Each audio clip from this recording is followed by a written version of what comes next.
we going? We're so going. 3, 2, 1, go.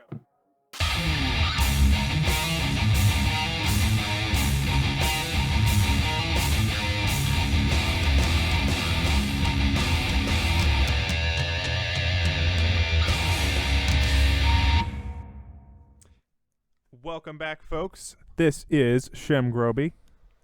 And I'm Vince Tato. And this is dun dun dun dun dun Occam's Blazer, episode 7? Yeah, 7. 7. We're gonna say 7. Think. And today we have let's a go with very it. special treat for y'all, but we will not reveal what it is until after our amazing musical break. Yes. So, how goes it over there, Shem Groby, in the quarantine? Man, just wish I hadn't took that trip to China yesterday. Well, too soon, man. Just too soon. kidding. It's great, actually. I did actually slam my head on the pavement from skateboarding the other day. So, yeah, I still feel a little swollen. I feel like my head is like getting bigger and not in a good way. But actually, I'm pretty much recovered. I bet by tomorrow I won't I'll be back to skating. Actually, I probably won't skate tomorrow. But anyhow, Yeah, maybe that's take what a break I've been from up that. to. But you're feeling better? I am feeling better. How are you over there, Vince? I'm good. I just got a haircut today, and from the first time since March, like first week of March. I looked back at I text my barber when I need an appointment, so I looked back at the last text I sent to him, and it was like March 4th. The great shagginess of 2020. I think all of us will remember fondly to our kids that we all had nice shaggy hair at some point in the spring of 2020. Yeah, I don't know what I'm going to tell my, imaginary kids about the spring of 2020. What a fateful season. I mean, it's not over yet. I mean, anything could happen at this point, but anything I feel like could happen, good or bad. Yeah. So, who knows? Yeah. Also, so what are we talking about? At my apartment here. Oh, sorry. What? Your apartment? Oh yeah, my apartment. Before we get to that, my apartment. Myself, my brother, and his wife. I live with them. We're all moving out. So there's boxes everywhere, and unclear where I'm living next, but slightly more clear than I was before. Yes. So that's Praise fun. the Lord for that. Praise the Lord, indeed. Yeah, that's fun. So today, we are talking about the long-awaited topic, which is anarchy and Marxism. Indeed. I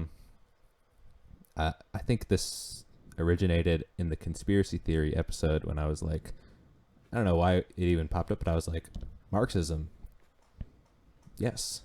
Well, I think I was talking about some conspiracy theories about like the FBI like tracking us with or the NSA tracking us, and then we got into like anti-state theories, and then we're like, might as well just chat about this on a whole podcast. Yes. But what makes this one different from all the others is that we have a very special guest who will be introduced right after this musical segment.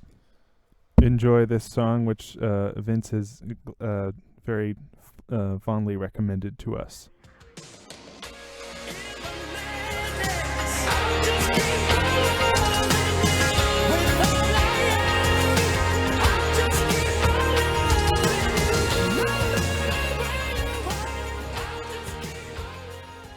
That was Madness by Anchor and Braille, and it's a perfect introduction to our special guest. I don't know if he liked the song or not. He probably couldn't even hear it, but dun dun dun dun dun. Please give a warm welcome to Matt. Hey there, Vince and Shem. Good to be here with you. How you doing? Very good. Great. I'm glad that you have remembered our wonderful names that we have just informed you of. Yes. Matt, did you graduate this semester or next semester? No graduation yet, and without revealing where I am at a stage that we call ABD, meaning the only thing left on my table is the 250-page book that I'm going to write before you have to call me Doctor last name or Dr. Matt. Oh no. Okay. Well, for the purposes Would of you this, prefer Dr. Matt or Dr. Last Name? Dr. Last Name will work great for the purposes of this, right? can we call you Dr. Matt for the purposes of this? Yeah, yeah. Okay. Oh, yes, indeed. So my good friend Matt was my TA for political theory. He's almost a doctor, but you know, in my heart and mind, he is a doctor of political theory and other things. So if your political theory has any broken bones, you can call him at 867-5309. Oh dear. But seriously though, so Matt, you're obviously into the whole political theory type thing. What got you into it? Oh man. So I've always been interested in political theory, but the backstory is just going to make it sound sad and pathetic, and that is Okay. I always wanted to be a lawyer because lawyers make money, right? Oh, I mean, same here actually. But when it came time to go to law school, I didn't want to pay the $60,000 per year to do it. Mm-hmm. And instead, I took the GRE and got a good offer to go somewhere to go for a master's degree for free. Wow. And thus, I became a political theorist. that really teaches you some hard lessons about life, you know. Some lessons you. If I was old enough to be wise to learn those lessons, I'd be learning them. But I think I have to wait a little bit. Yeah, I mean that's crazy. That, I mean, I also as a I guess high school or elementary school student had thought to myself, oh, I guess I should be a lawyer since they make lots of money. And then when it came time to start to go to college, I was like, oh my gosh, the loans you'd have to take out, the debt you'd have to be, plus all the work and like all the time in school. I was just like, nah, I don't want to do that. Yeah, I definitely considered the law school path, especially as like being in political science. I feel like every single class they have somebody come in and they're like, in law school, this is what it's really like, and let's do mock law school, and let me tell you about law they're school. Like, law school is gonna suck, but it's okay. I don't know if you ever experienced that, Matt. Oh yeah. I've and unfortunately, on the pedagogical side, I'm starting to administer some of that. Like, hey, you will see this person in law school. And I've become the very thing I hated. But no. I guess that's what the academy does to us. So. Speaking of things that you hate or that you might love, so like I said, the topic for today is anarchy and Marxism. Now, I do remember in class, Dr. Matt did confess his love for anarchy. It's illegal to call him that. Oh, it's illegal right? to call him kidding. Dr. Matt. So, Matt, what can you tell us about your personal suasions of either Marxism or anarchy? Yeah. It's a great question. And the one thing I really want to get down to and the thing I want to emphasize over all of this is that we can't escape the forces that produced who we are and who our political points of view, where they come from. So when I say I have this bias towards anarchism over and against Marxism, I don't think it's because it's objectively better, but it's because I can recognize that I have this long-standing history that's guided me in that direction. A little bit of that history I've explained to countless people before, but I raised in a conservative Christian background and went to college and eventually developed a libertarian streak that eventually turned into an anarcho-capitalist streak that eventually turned into an anarcho-syndicalist streak. And who knows where I am today. But the long story short is that ever since I was a child, I hated being told what to do. And that has carried through every single facet of my political identity. It's just, you can work backwards and trace it back to, 5-year-old me not doing what his mom told him. And that's a terrible story to give as a background for why you espouse anarchy, in part because it makes it appear immature and it makes it appear as just this childlike refusal to submit and obey. But the flip side is, I don't think you can ever escape that who you are and what your political identity is shaped by that past. So I've always hated authority. I now just have a set of political philosophies that I can channel that through. Nice. That's interesting. So what you said there, Matt, about all those different sort of phases that you went through in college, I sort of, I guess, identified with that, because when I got to college, I started to take some political theory courses and started to say, oh, what the heck do I think about all this politics stuff? Explain for sort of like any potential listeners. We probably only will have one listener, which is Vince's mom. But what in the world does it mean when you say some of those things like anarcho-capitalism, anarcho-syndicalism? Do we want to get into that first, or actually, yeah, I wonder if Vince didn't want me to talk about that first, or I mean, we can just give it a 3-minute go. Oh yeah. Just give us a sort of 3-minute go on, like, because a lot of people will think anarchy is just chaos, right? Anarchy is just like, oh, the lack of any sort of, you don't care about anything, you want to see the world burn, you're the Joker. So explain to us sort of more the theory side of it. Yeah, I mean, a lot of people do have that violence-born image of somebody wearing the Joker mask burning a cop car. The reality is that the term is just so loose, it's so ambiguous. If you follow American politicking at all, and you follow the number of people who say, for example, call themselves libertarians, half of them are just Republicans who like smoking pot, and the other half are actual genuine libertarians, and some of them are actually leftist libertarians. So just like a libertarian, an anarchist could mean one of any number of things. You could be someone on the left side of the political spectrum who espouses anarchism. You could be somebody on the right who espouses it.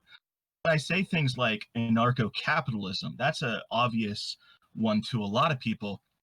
There was this guy who wrote in the 1930s, Murray Rothbard, who essentially wrote the book on this. And it's just essentially a more right-wing, capitalism-friendly vision of anarchism, that you could have ordered society and that people will come up with laws that they obey without any force, any government to enforce them, and they'll obey it because they don't want to be ostracized by a market.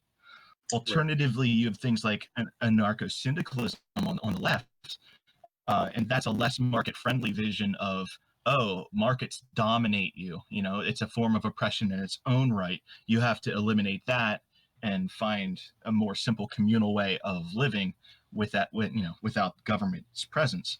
So it's just a very long-winded way of saying, when I myself went through these different stages, I was sort of exploring the whole breadth of anarchy in the way that somebody could, for example, be a left libertarian and then become market friendly and become a right libertarian, or they could be a Republican. The terms often fail to capture the actual real belief here.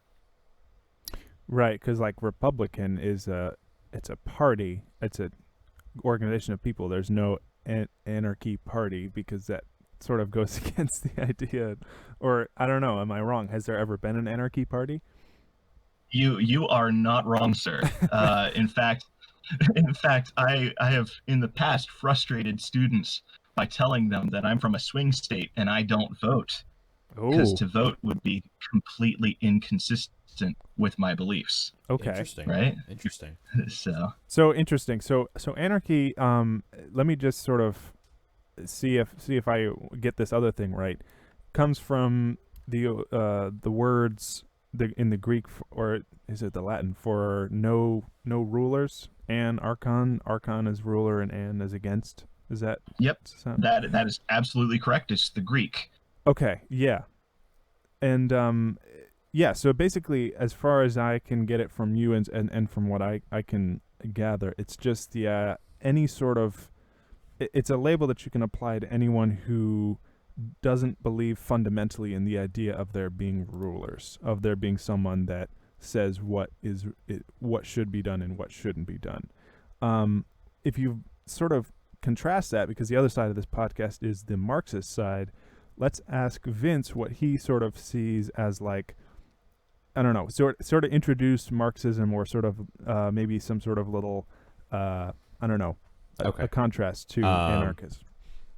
So from what I remember, Dr. Matt, you can correct me if I'm wrong.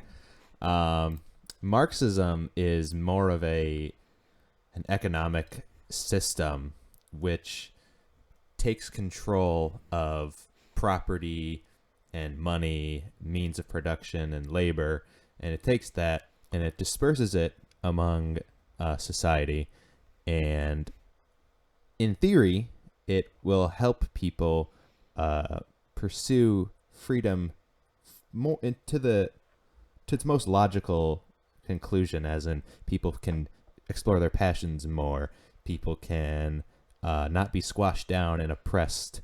So from what I remember, Marxism was very anti-capitalism. It seemed just like a big middle finger to capitalism. So did I get that right? Vince, your memory serves you pretty much perfectly.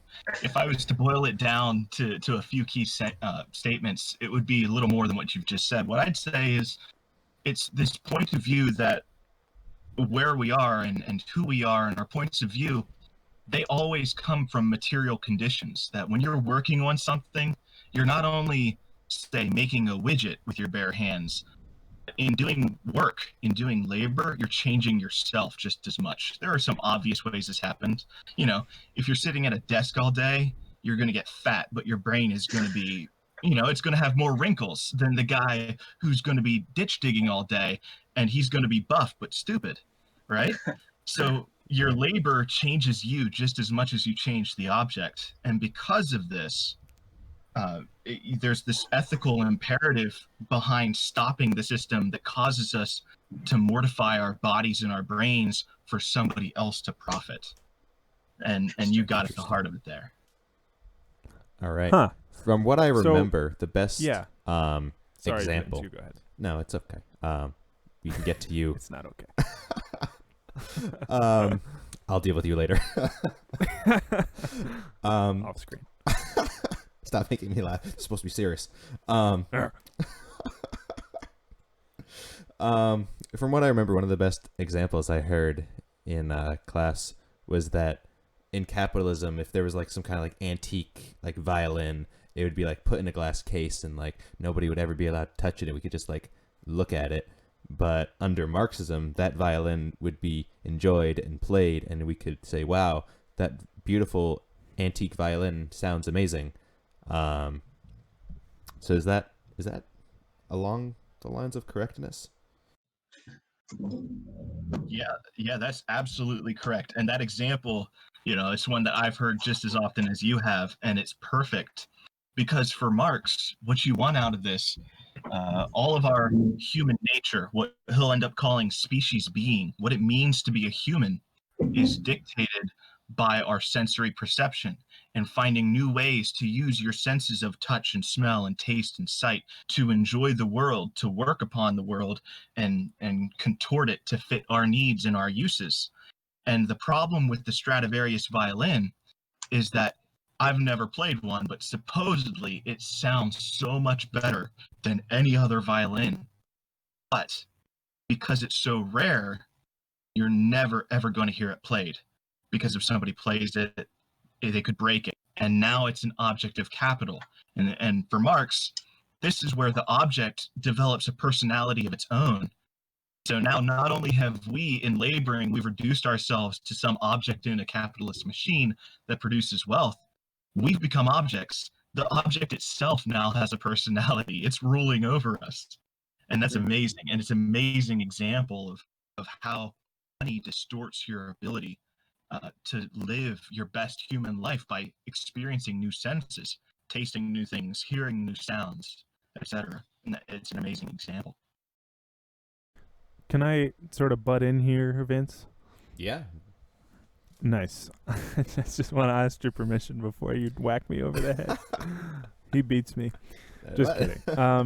But yeah, so I really like that explanation of Marxism because I haven't heard about that sort of side of it before, what it's all about, of enjoying your senses and all that. Because when you think about Marxism, at least from a more sort of less master's degree in depth, you just think, oh, right, you get that German guy, and then the Russians tried it out and it failed, right? So I don't know, with especially from Vince's side, sort of want to hear your perspective on this. What makes Marx's sort of solutions to the problem good, I guess, Vince? Well, I'd say what makes them good is that it removes the natural competition of capitalism, whereas capitalism, like if I find out that you're selling, here I have a blue Sharpie on my desk. If I'm selling blue Sharpies and I find out you're selling blue Sharpies, I'm going to compete and do everything I can to knock down your blue Sharpie business and become blue Sharpie master. Whereas in Marxism, nobody sells the blue Sharpies, and the government will provide us all the blue Sharpies that we need. So I'm not competing with you, and I just chewing on my blue Sharpies for sustenance, and I can explore being my fullest self, and I don't have to put my blood, sweat, and tears into producing products because I want to be better than you. Interesting. So you're saying that it'll take away some of the I don't know, some of the pressures of I don't know, making your way in the world, the sort of American dream, pulling yourself up by your bootstraps. Right. You don't have to do that anymore. But some people would say, well, that's our whole spirit, right? That you can do stuff and you can succeed like that. That's the climb, right? The Miley Cyrus thing. Like, do you think that would take away sort of any sort of American sort of life well-being if you don't have to sort of compete? Definitely. Which is one of the things I have here to start off our segment on Marxism is common misconceptions. Now this is for you, Matt. Now I know definitely when President Obama was in office and when he was like running, I hear like people being like, "Oh, Barack Obama, he's a socialist and he's gonna turn us into Marxism." I don't know if anyone else heard that, but I definitely heard that. And I was like, a little bit. Is he really? I don't know. I was a kid. I don't remember. But definitely remember hearing that. So was Barack Obama trying to make us Marx? And what do people get wrong about this? Well, Vince, you nailed the accent. The only difference is they don't say Barack Obama; they say Barack Hussein Obama. Yeah, throw that in there. Got to emphasize the Hussein. But to get you at whether or not he was a Marxist or a communist, the answer is very clearly no. He is a progressive. He's a leftist. A Marxist is someone who wants the proletariat to rise up by virtue of class consciousness, to realize that they're all collectively suffering the same fate, rise up and use the government to take everything that the bourgeoisie has, right? To take all the means of production. Obama didn't want that. In fact, we've been operating under this kind of conservative paradigm since the 80s, really. Obama, for a Democrat, has probably been one of the most conservative ones in the last 50 years. So you just can't call him that. In fairness to the people who are constantly terrified of communism lurking around the corner, there is this branch of communism that we call Fabianism, or Marxism that we call Fabianism. And that's the attempt to slowly, incrementally change things over time. So maybe that's possible, but in reality, no. If you do anything to help people right now with a system of capitalism in America, you are no Marxist, because a Marxist wants them to suffer until they revolt. I had a fun meeting with a student back in the spring, and I hypothesized to them that, the stimulus bill that's gone through lately, if you got your $1,200, awesome. If Karl Marx was a member of the U.S. Congress, he would be the only one in Congress to not vote for that stimulus bill. He'd be the only one. Everybody else did. He'd be the only one not to, because he wants class consciousness. He wants us to be aware of how this system is treating us. Everything else is just putting a Band-Aid on a broken bone. You're never going to fix the problem, right? You're trying to fix a broken system. Interesting. Because back in the sort of earlier days of 2020, when things were a little brighter and happier, I was actually sort of on the Yang Gang train. I was a big fan, sort of the whole sort of I don't know, the character and the traits that Andrew Yang showed on the presidential trail, and one of his things was to give out $1,000 a month to everybody, and suddenly we have that. I don't know. What do you think Marx would have thought of Andrew Yang? I think it's obvious he wouldn't approve, right? He'd say it's you're trying. This is nothing more than capitalism trying to save itself in its very last dying breath. It's going to give bread to the peasants so they don't revolt just another minute longer. Now, now the problem is he also thought way back, in the late 1800s, that America was the perfect place for the communist revolution, and it still hasn't happened 150 years later. So maybe, I don't know, we should side with Yang on this one. Maybe. Yeah, it does. Yeah. I was drawn to it. I don't know what Vince thought, but jeez. Maybe we can say this for another episode. The anti-Yang episode. Well, my suasions are all over the place. I'm using that word a lot. All right. Let's follow your outline. I want to. Okay, we can do that. Keep you on track there, Vince. Yeah, I might lose my marbles. You might.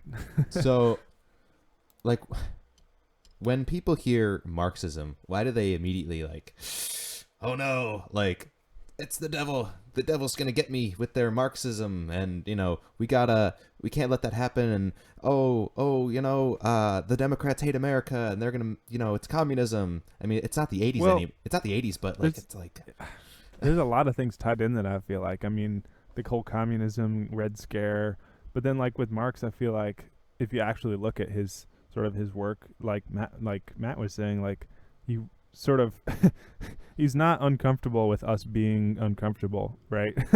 Yeah. And that sort of has to happen for Marx, and he's also wasn't I would say he wasn't too fond of violence, but he was okay with it, at least to a certain extent. Yeah, I don't know, what do you think of that, Matt? Yeah, Chef, I think you're spot on there.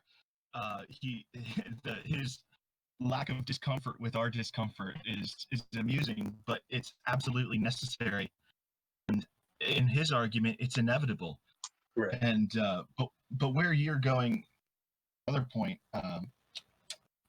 I just think you're completely right with this broader history. You have to realize that a failed attempt to implement Marxism in Russia following the revolution in the early 1900s. And it's very common, it's trite by this point for me to say it's not Marxism. It wasn't. Right. It very obviously wasn't. It wasn't communism. It wasn't socialism. It was Leninism. It was vanguardism. But, we shouldn't even have to say it by this point. But the fact remains that they themselves were calling themselves communists. And that's all it took. With the Cold War, that's all it would take. And we're still living down the words socialism and communism. And they're still dirty words in American politics. Maybe not as much today as, say, 20, 30 years ago. I think Bernie Sanders' relative success can attest to that. But at the end of the day, it's still a struggle to kind of reclaim those words from being misappropriated by the Russians. Right. So that's actually one of the points I wanted to get to is, so we basically have outlined, what Marxism is. I have the 4 criteria of Marxism, which is no alienated labor. We talked about that. I get to keep what I work on. Kind of getting rid of the whole money system, which creates the competition. And no alienated species being, which is I get to pursue my humanism so much. So did the Soviet Union miss out on any of these steps? Why didn't it work? And what was the straw that broke the camel's back here? Yeah, that's a good question. At the end of the day, they were doomed from the outset. The word I used was vanguardism. And it was this philosophy that Vladimir Lenin had that, well, the people aren't going to wake themselves out of their stupor. They're going to have to be leaders who are the vanguard of the communist movement. And the leaders are going to have to lead the way and be the politicians in the aftermath. That's not what Marx wanted at all. Marx wanted the people to organically realize their suffering and rise up. And it would literally be all of us, all of the proletariat, taking control of the government. Lenin, conversely, wanted a small pool of elite intellectual leaders to lead this communistic movement. So they could have followed Marx down to the T, but they were doomed from the start, because you had all this authority pooled in a very small number of hands. And, we'll get to this in a little bit, but Mikhail Bakunin was accusing Marx of running into this problem. And Marx was like, no, no, no, no, no. When the revolution comes, it's going to be all hands on deck. And they're all going to share in that government power. Maybe Russia gives you some evidence against Marx, but we'll get to that in a moment. Yeah, I mean, how do we even evaluate that? Because like, how would that happen? Like, how did Marx expect that to happen? Where the people, every single person somehow takes over the government, and somehow every single person is now part of the ruling class, and like, I don't know. I don't know. I think he famously, probably, at least from my reading, didn't really explain a lot of how sort of in depth how it would work afterwards, or maybe I'm wrong about that. No, you are absolutely right.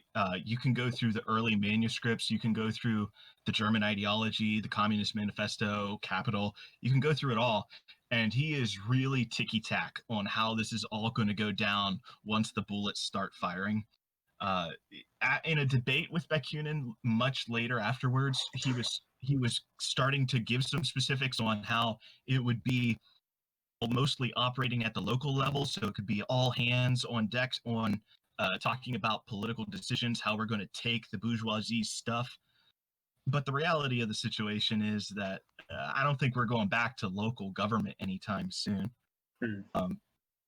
It's actually kind of crazy. If you've ever read Jean-Jacques Rousseau, you can clearly see Rousseau lurking in the background of Marx. And the simple, too long didn't read version of Rousseau is that, hey, we're all going to form a government, so we're all going to figure out the things that all of us agree on. And then we're all going to construct the laws at the same time.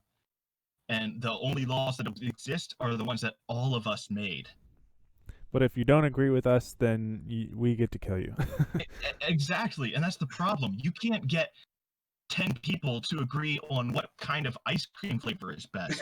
You're never going to get people to agree. So Marx is, in a very indirect way, is borrowing from Rousseau here. And having done so, he's now suspect to the same criticism. What's going to happen when you try to do things at the local level and, I don't know, there's 3 different opinions? Well, you can't do anything now.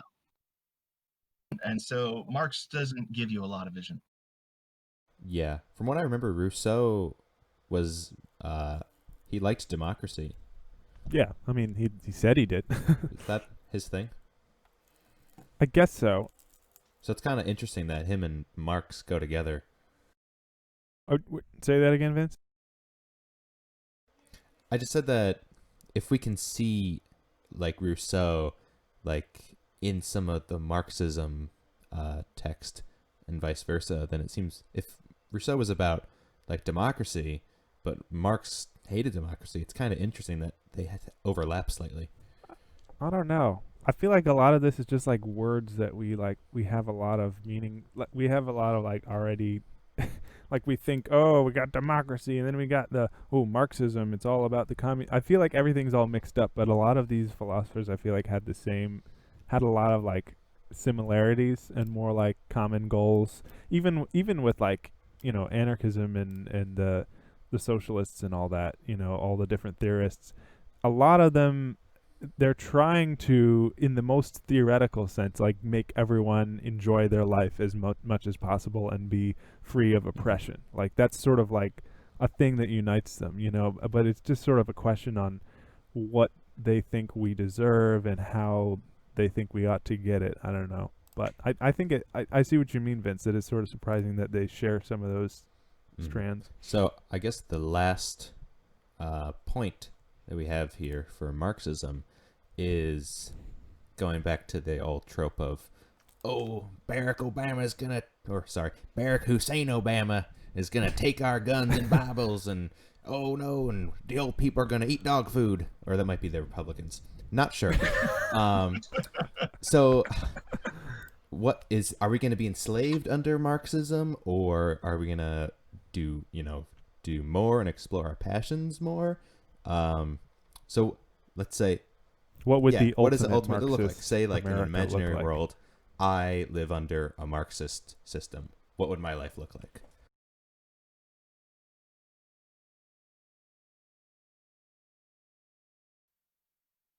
I think for that, there's a couple key things you got to get at. The first is what Marx's view of human nature is.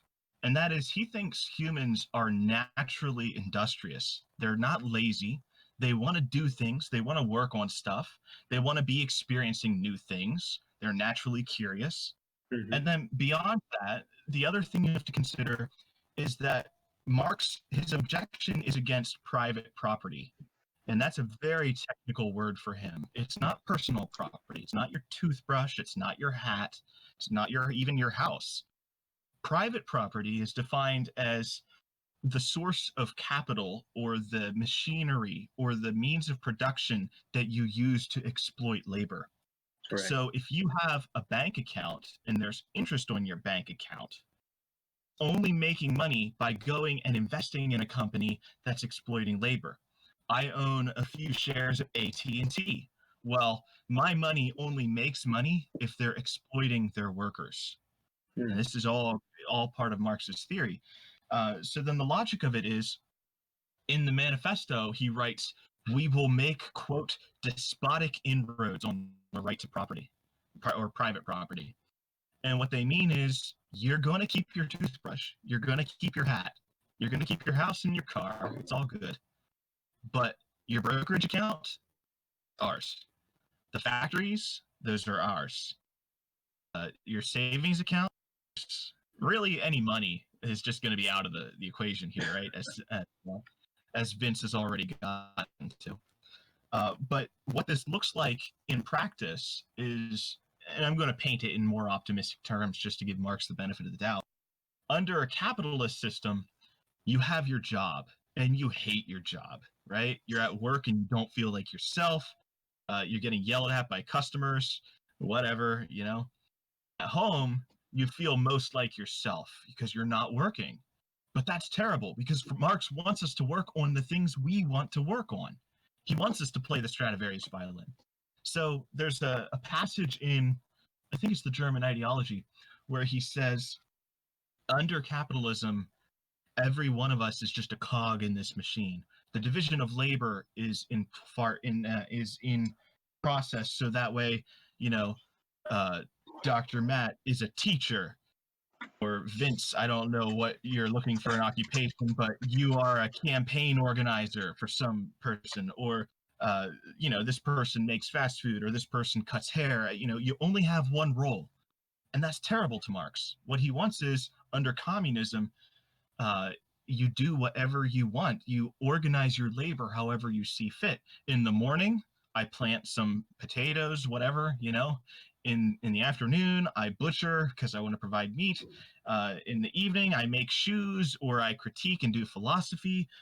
All these moments, you do any of the things you want because you're allowed to have that choice. And when you're allowed to have the choice, people are going to turn out to be a lot harder working than you think. But that's Marx's bet. I don't know. I think I'm kind of lazy, and No, that makes sense. A lot of that sort of sounds like some of the, I don't know, anarchist theories that I've sort of gotten into, where it's like, yeah, we want people to just do what they want to do, what they work best at, you know, and just sort of survive and thrive. I guess the thing behind it that I guess got the anarchists and the Marxists back in the day mad at each other is like, oh, you know, do you really need this big, you know, an actual sort of government that takes those things, takes that private property? So maybe, Vince, we can transition into our anarchy little expose before we reach the 1 hour mark. Nice transition. But I will say, before we do that, it's been kind of interesting considering, you know, we've been in quarantine and my job has significantly cut my hours. Whereas I wake up in the morning and I'm just kind of like, what am I going to do? I guess I'll play my guitar for a few hours, and guess I'll go on YouTube. It's not like I can really do anything. So it's like, well, I do have choice, but like, I don't really know. It's not like I can do anything. You feel like your choices are Exactly, limited. but under Marx, I don't know. Maybe there, just be bouncy castles everywhere. I don't know, but let's go to Anarchy. Okay. Not Sons of Anarchy. I don't know how much they got right because I never watched it.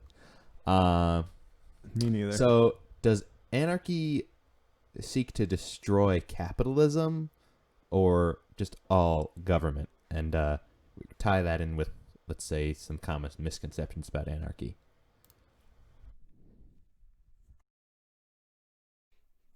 Yeah. I'm sorry. No, I was actually saying I'll let Professor Matt answer this one. I've upgraded from doctor to professor. This is my dream come true. Yeah.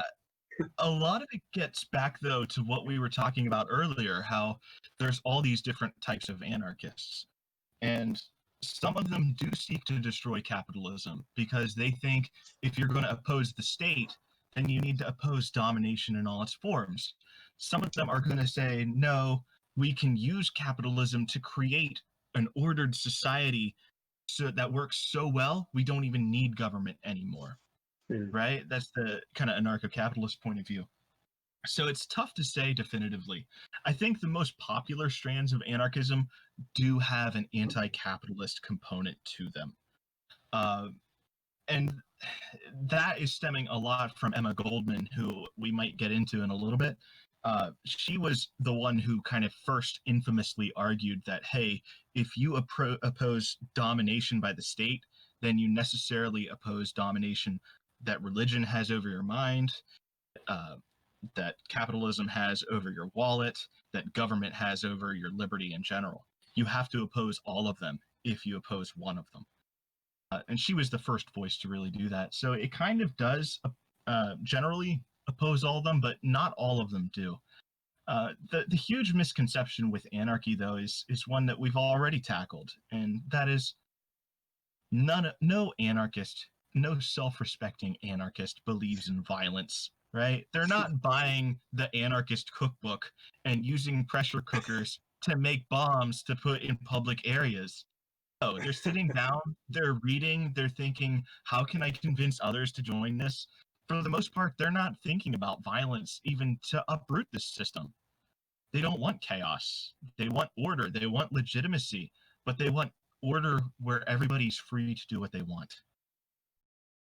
I've heard the phrase for anarchists. I've heard like you just have to function as if we are already free, like sort of like try to just do anarchisty things, like make cooperatives and just sort of like be cooperative and show a way of living, and then somehow maybe everybody else will listen to you and follow suit. But that second part is, I don't know whether that will happen or not.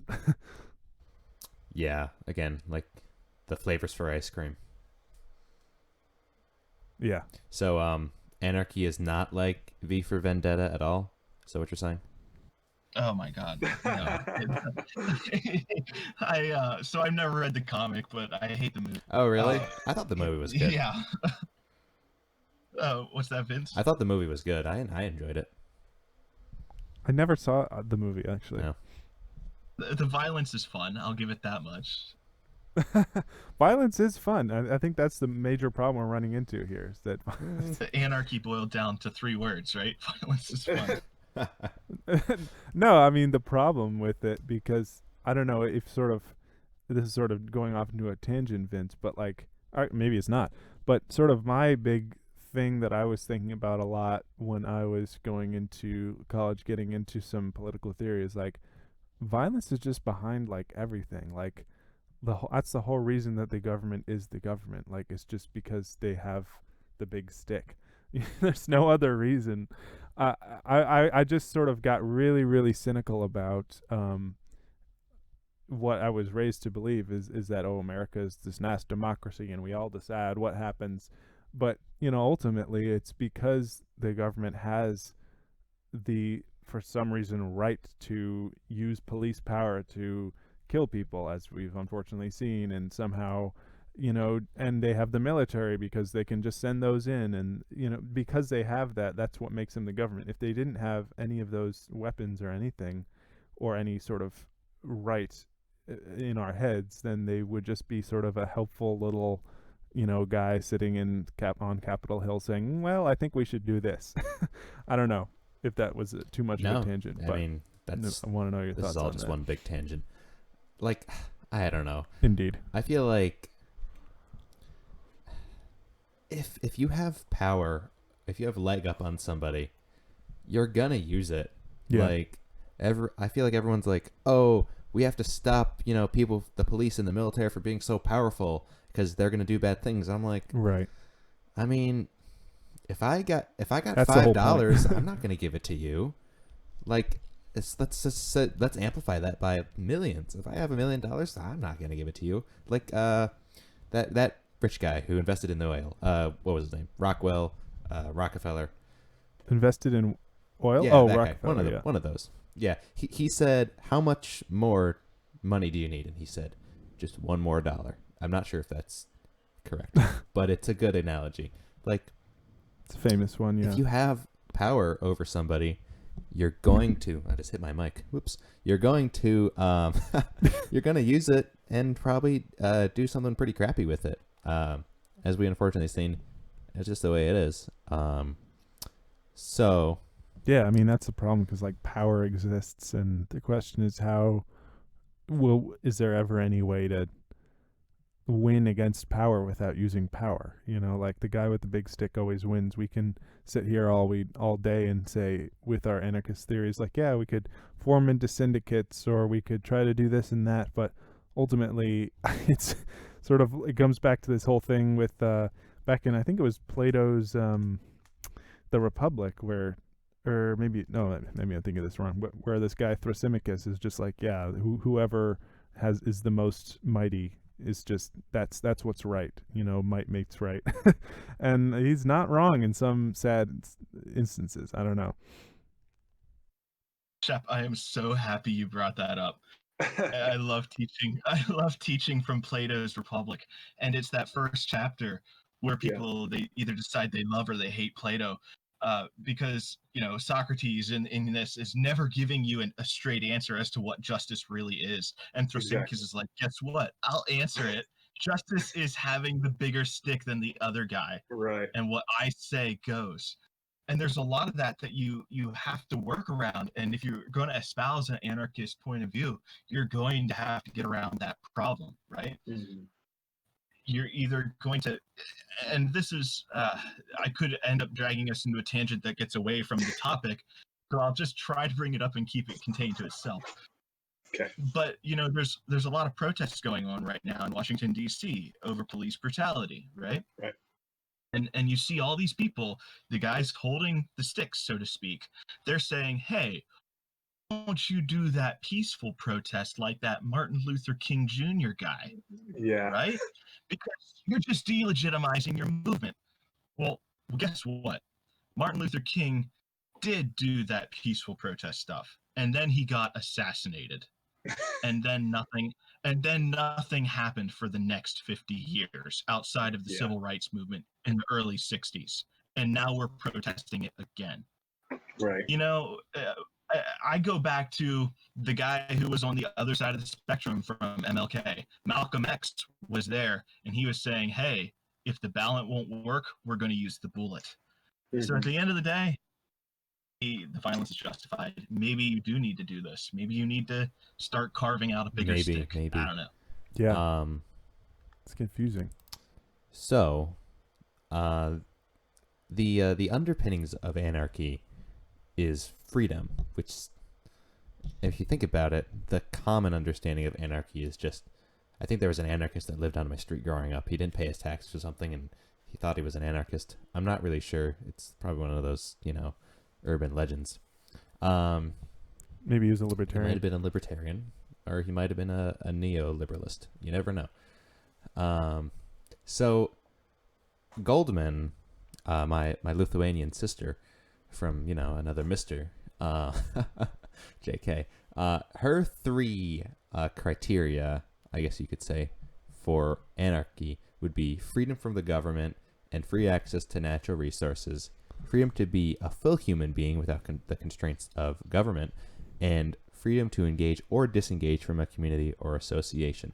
So, Matt, can you talk about some of these underpinnings, pillars of the theory? Yeah, I mean, and in some parts, those three are pretty self-explanatory. But if I'm going to go through them, the one I really am going to emphasize is the second one. So I'll do that last. This concept, though, that freedom, government itself, is really straightforward. It's this classic example of political power and freedom as an absence of a negative.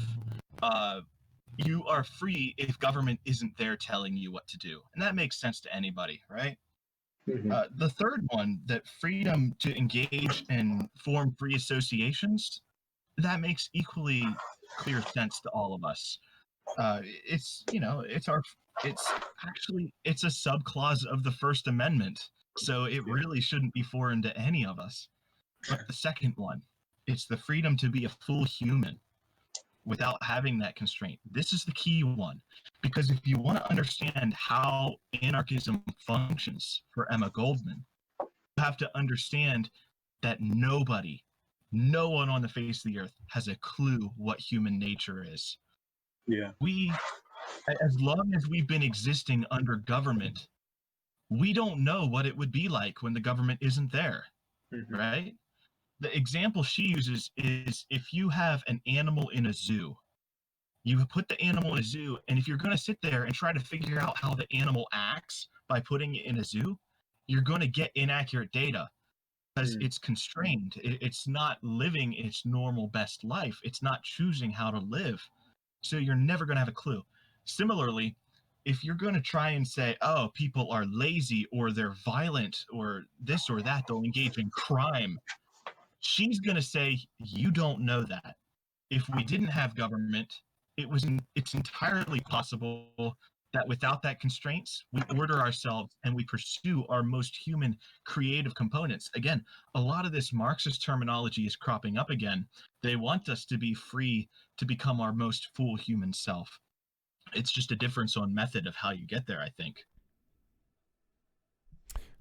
Yeah, I think that's in Vince's little outline here as sort of like a little final head-to-head. And I don't know if, Vince, you want to sort of drive towards that since we're nearing the 1 hour mark, or do you want to make this a 1.5 hour episode? Well, I guess the last question I have is, what is the nearest example we've ever seen of anarchy? I guess we could say for Marxism it was the Soviet Union, kind of, not really, but kind of. Well, no, I mean, I don't think that's even Marxism. I feel like that's like driving at the main point here is that Marxism, we haven't really seen that either. True, but I guess we might have seen more Marxism in the world than we've seen anarchy because it's illegal. Well, both are illegal, right? I mean, people don't like when the proletariat rise up and grab the means of production. True. But I'm curious to what Matt has to say. Like, what have we seen? Yeah, have we seen it in reality? Yeah, it's a great question. And you have to throw in a little disclaimer there, because at the start of the day, you've never seen any ideology put into practice completely. There's never been a pure capitalist system put in place where the market rules all. There's never been a pure Marxist, and there never will be. It's just a question of degrees. So when I say I don't think there's ever been a pure anarchistic set or a lack of government, I wanted to say state, but that wouldn't work. Careful. A circumstance with anarchy. You've never seen it purely. Now, back in the day when I was closer to that libertarian, almost feeding into anarcho-capitalist before I became the weird amalgamated monster that you see before you today. Back in the day, I was obsessed with medieval Iceland, and hang with me here. Medieval Iceland had this 300-year period in its history where it didn't have a centralized formal state. Instead, if you and I had a disagreement in medieval Iceland, there were 13, they were called judges. The technical translation is chieftains, but it was just judges. And you and I would get to choose which judge we went to figure out our problem. So there was no government, there was no centralized system or military to enforce things. But if you and I had a problem with each other, we could choose one of these judges to go to. And you had a choice. Like, you wanted to go to this one, I'd go to that one. Instead, we'd get a neutral third party one. And this has always struck me as a really wild section of history where a pseudo anarchism almost worked for a little bit. You have this system where people generally were peaceably getting along. I mean, the actual history, the primary texts behind it are a little suspect, but this is always the first example that I've gone to as to whether or not it can work in practice. But there's a huge problem that I've been ignoring up till now, and that is, it lasted for 300 years. That's all well and good. How did it end? Well, it turns out Ireland at the time was located a reasonable distance from Norway. If you are a geographer, you will recognize them at least in the same regional grouping in the world. And that the king of Norway, called Hakon at the time, and Norwegian soldiers showed up one day and said, "Hey, who's your king?"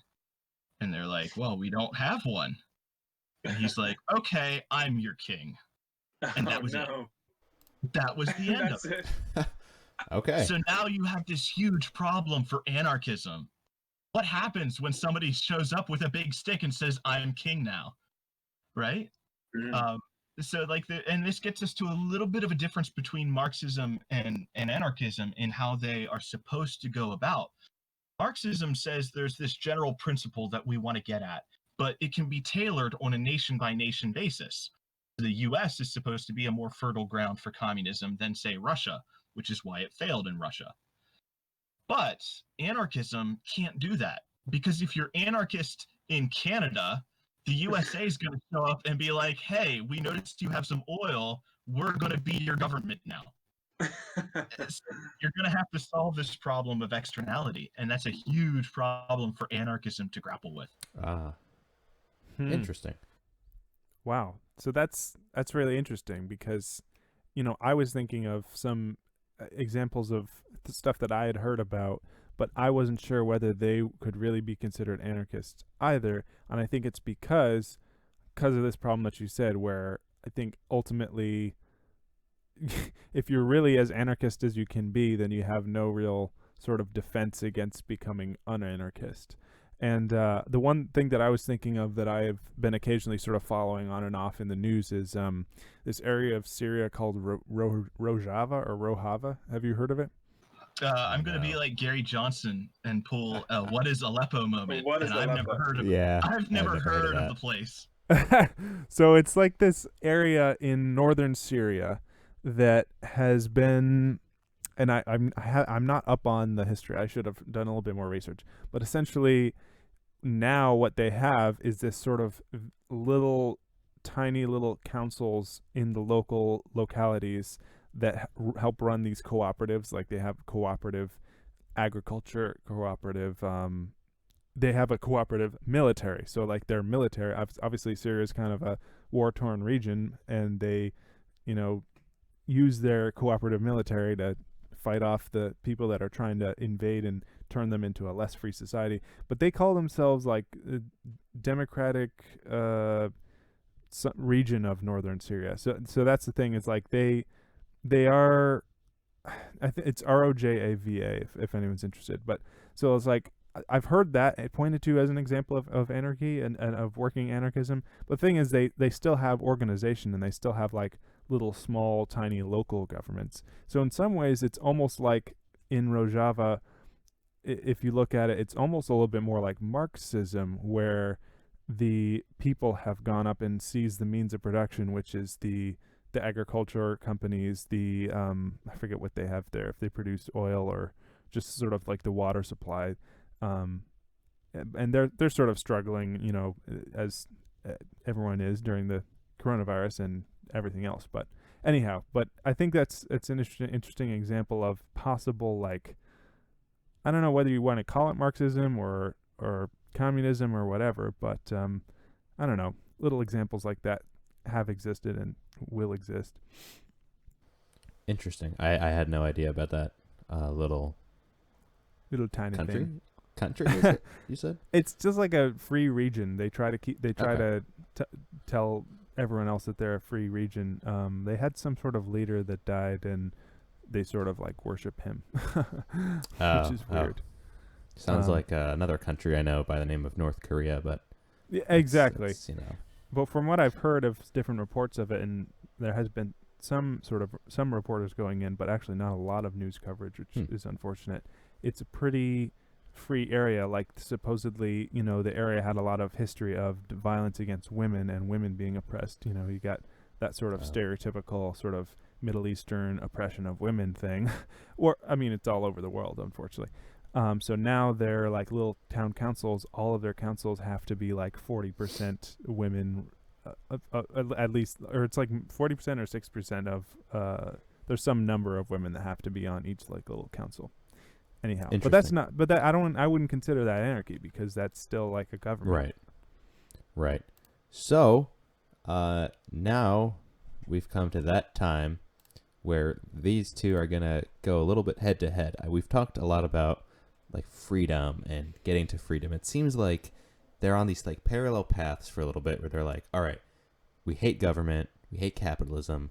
All right, let's go destroy it. We're going, yay, we're burning the streets and taking down the man, and we're, as the people, we are collectively getting the bigger stick. We're getting the leg up on the government.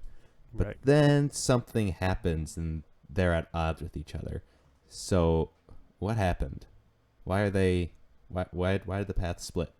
Why did they fight? Yeah, I'll let Professor Matt again, or Dr. Matt, take this one. Yeah, I mean, I guess the history of it always comes down to the First International and what they call the Fifth Congress at Hague. And at the end of the day, I guess I'll get to that in a moment, but you have to first account for how they do both seem to be driving towards the same thing. And Vince, that's something you were getting at, and I think that's absolutely spot on. For the anarchist, the end goal is to have a new social order based on liberty, right? And unrestricted by law. And similarly, the communist initiative, at the end of the day, Marx and Engels wrote that what happens after communism, well, they called it the withering away of the state, which sounds a whole lot like anarchism. What they wanted was, after this communist stage, it's just the latest stage in history, from agrarian to feudal relations to capitalistic relations to communist relations to the withering away of the state. There's no more need for a government after the proletariat rise and redistribute the means of production. And suddenly we seem to have two very similar endpoints. And the difference, to me, has always come down to method, how you get there. The one side says, well, you can be violent against the state, you can rail against them, you can use nonviolent means, or you can just talk and try to advance the cause of anarchism. And the other side, the communist side, says, no, you have to seize the government. You have to take the government and use the government's power to halt the material influences that dictate how people live their lives. Because until you change the material component, you can't change human nature.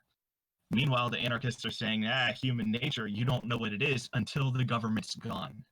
So you have these two different, all kind of same endpoints, but different visions on how you get there and why you should get there. So, I mean, that's your kind of philosophical reason. The more historical reason is getting back to the First International, the First International and the Fifth Congress at Hague. What had happened there was they were going to draw up lines for their general council and statutes where they would begin to construct programmatics for how to advance the cause of left-leaning workers' associations. And Marx, who is by now the biggest figure in the room, says, well, we're going to take over the governments, or, we're going to try and vote communists in, or something like that. the anarchist in the room, Mikhail Bakunin, says, I don't think so. That doesn't sound quite right. And they come to this vociferous argument. But Marx, by that point, has enough sway that they just kick the anarchists out. So that's why the International kind of lost a lot of its power, because it was no longer this united front for workers and people suffering from oppression. It was now just the kind of communist club. And that's kind of your historical reason why they don't get along still. You know, you could be the most intense anarcho-syndicalist arguing for almost what is perfect communism, and they'd still never admit that they were communist, right? Wow. Interesting. They just still hold the beef correctly, after all those years. Well, yeah. People tend to do that. So if I'm hearing you correctly, if I can make an analogy with pop culture, as I tend to do. So the anarchists, or let's start with the Marxists. The Marxists are Thanos, and they have the Infinity Gauntlet. And as you know, spoiler alert, Thanos destroyed the stones with the stones somehow. So that is Marx, destroying the stones with the stones. But anarchy would be, the Avengers coming in and destroying the stones with Thanos out of the picture. Does that make sense? That is an amazing analogy, and it's one that I'm probably going to steal to use. I really like that. I think we've reached sort of a good, we've really Occam's blazered this problem, like this whole Marxism versus anarchy thing. I mean, they both have their problems, but I feel like to close out, because I feel like we should each sort of give maybe a little personal sort of note on what we think, what would work, or which one we think is better, or which one we should go towards. What do you think, Vince? Okay. Why don't you start? I like to terrorize my mother by saying I'm a Marxist sometimes. Oh yes, very fun. But I would say I would fall, in the theoretical sense, in the Marxist camp more, because it's as under this capitalistic system, I wake up, I go to work. Hopefully, I will be going to work one day.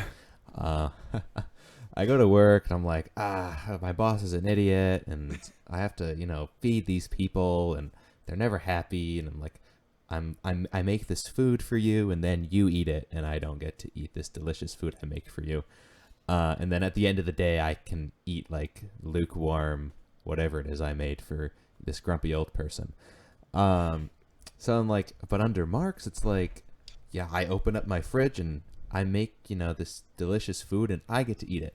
It's all mine. I put my body into it, kind of like John Locke. He also believes this. You put your body into your labor, and it becomes part of you, and you get to eat it, or do with it as you wish, depending on what it is. Don't eat certain things. Like if you're doing your laundry, you are putting yourself into that, but you shouldn't eat it.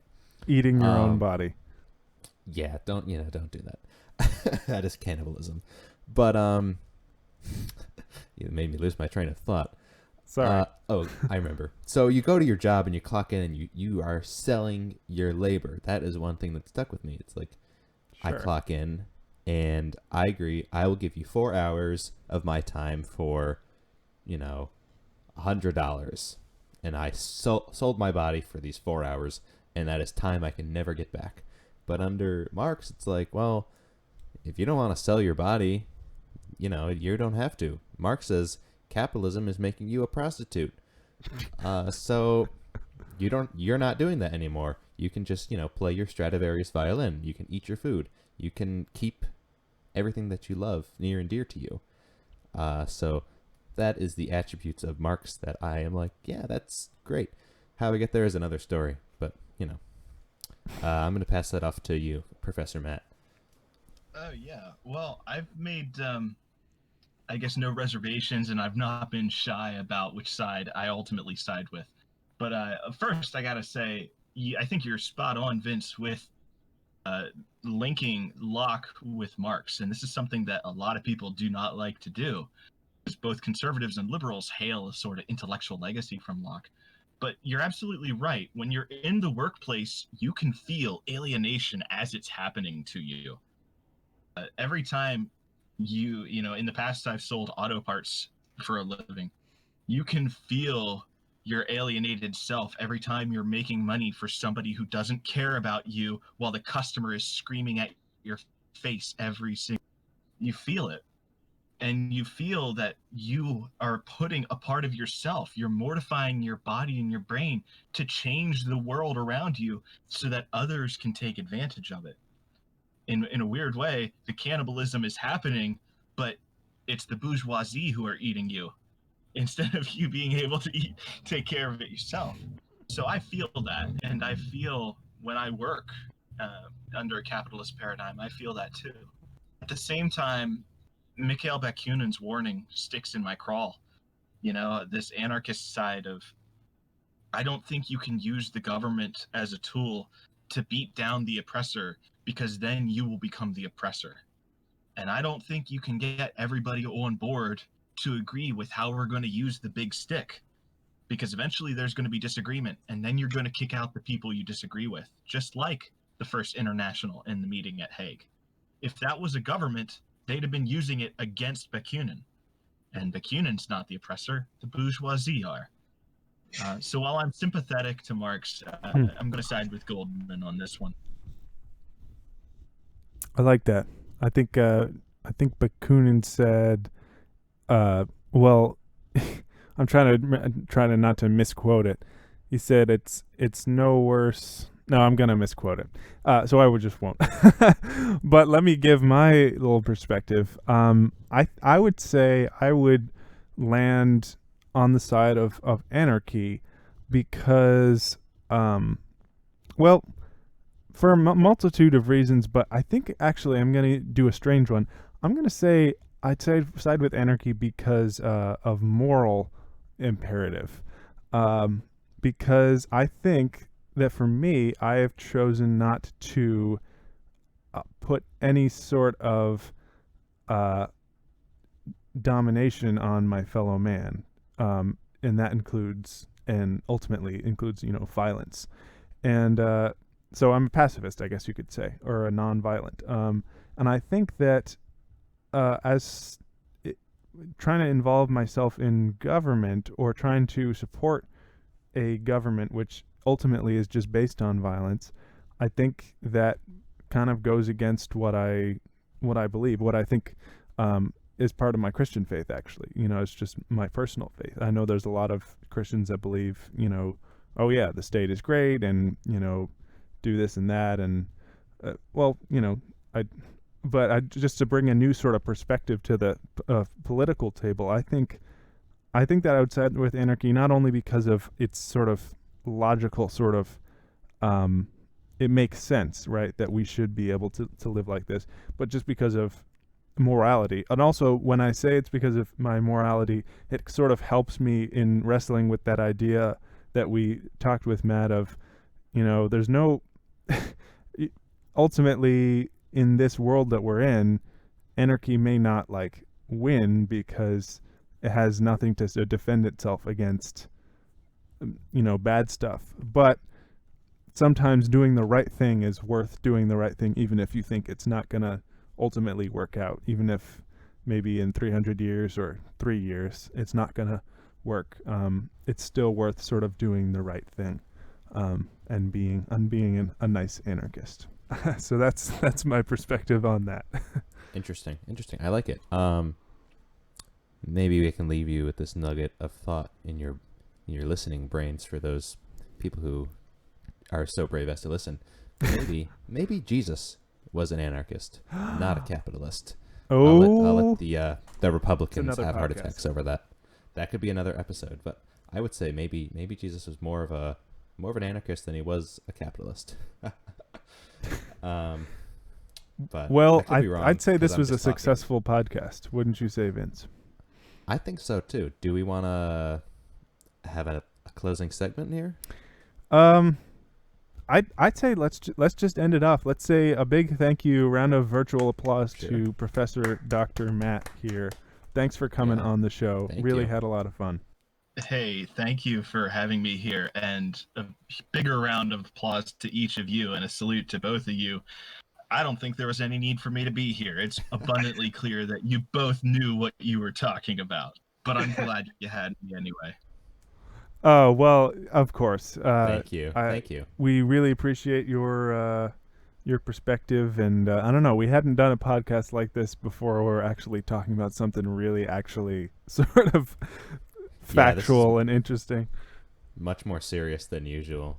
If you look back at our track record, it's just kind of don't look back. Yeah. Anyhow, yeah, but this is fun. I think let's just wave a goodbye to our virtual fans here. We're already at the 1 hour and 15-minute mark. We wouldn't want to go beyond what we usually do, because that'll shock all of our fans. People. Indeed. So, but do we want to start with the ending? Yes, we do want to start with the ending, our classic closing song by our good friend David Wilcox. Miss you, buddy. Come over for dinner sometime. Just kidding. But he went out to get cigarettes and never came back. Indeed. But in all reality, thank you again, Matt.